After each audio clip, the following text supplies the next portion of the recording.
All right, we have 1,600 watts worth of panels, 400 watt bifacial panels by Hyperion. I think they actually had discontinued these particular panels, and so because of that, we got a great deal on them.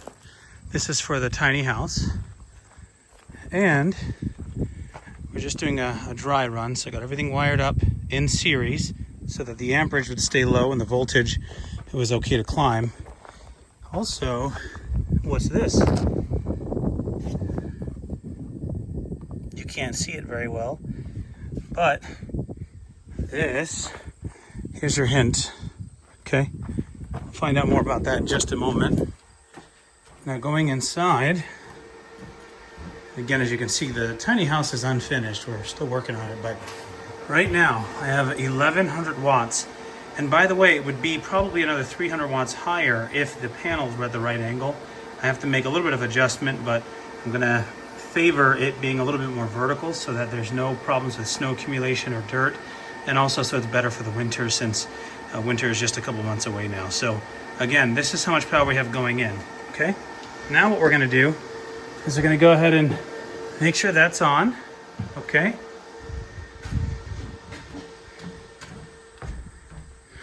Back out to the truck.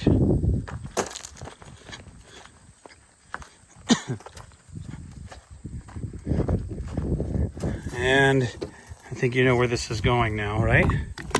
Boom. We got power. Okay, now I did charge on this earlier, by the way. But let's see how much power. This is an adjustable EVSE.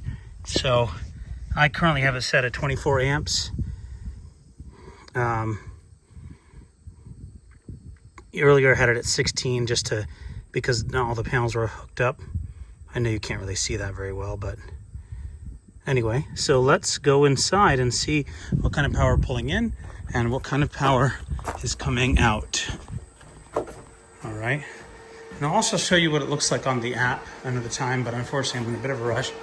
As you can see, we have 3,000 watts coming out of each battery, right? We have almost the exact same wattage coming in. Of course, one of them is at a higher percentage because one was unplugged for a little while, but you can see what we got going on now. In about 7 minutes, the draw is actually going to exceed what's coming in via solar, okay? But nonetheless, those are some great numbers. All right. And this is about 4 o'clock, so you can imagine it would be even better during a different part of the day and if the angle was right. All right, that being said, yeah, so right now we are putting almost 6,000 watts into the truck right now. Level 2 charging directly off the sun. You gotta love that. Now, here's the fun part. I'm gonna turn this off,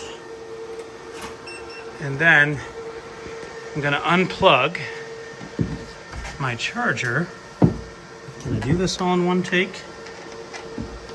Probably not. So let me just put this down for a second. We got that off.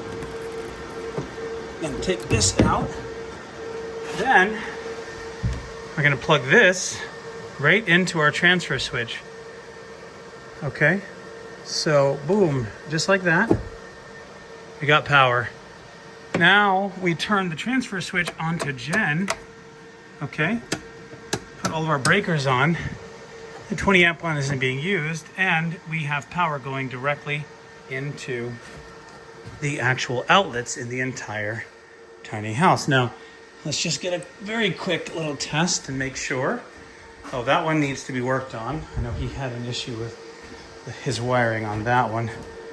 I'm referring to the contractor. We didn't get the opportunity to do all the wiring ourselves, but I think it was probably cheaper for her to have the, not that one. Oh, I know what he did. Disconnected one of the wires. And so for that reason, we may not have power in all of these, but let me just double check, see if I did something wrong. Oh, duh. Here's the problem.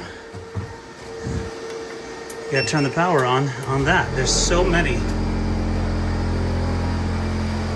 Something's on upstairs.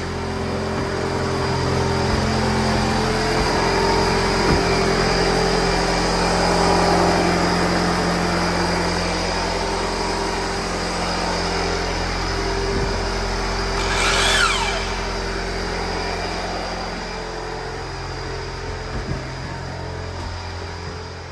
see how much draw the...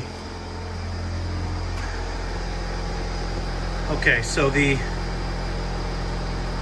air compressor is pulling about 900 watts. What I don't like is sometimes you'll have it drawing on one but not both, and I'm not sure why that is.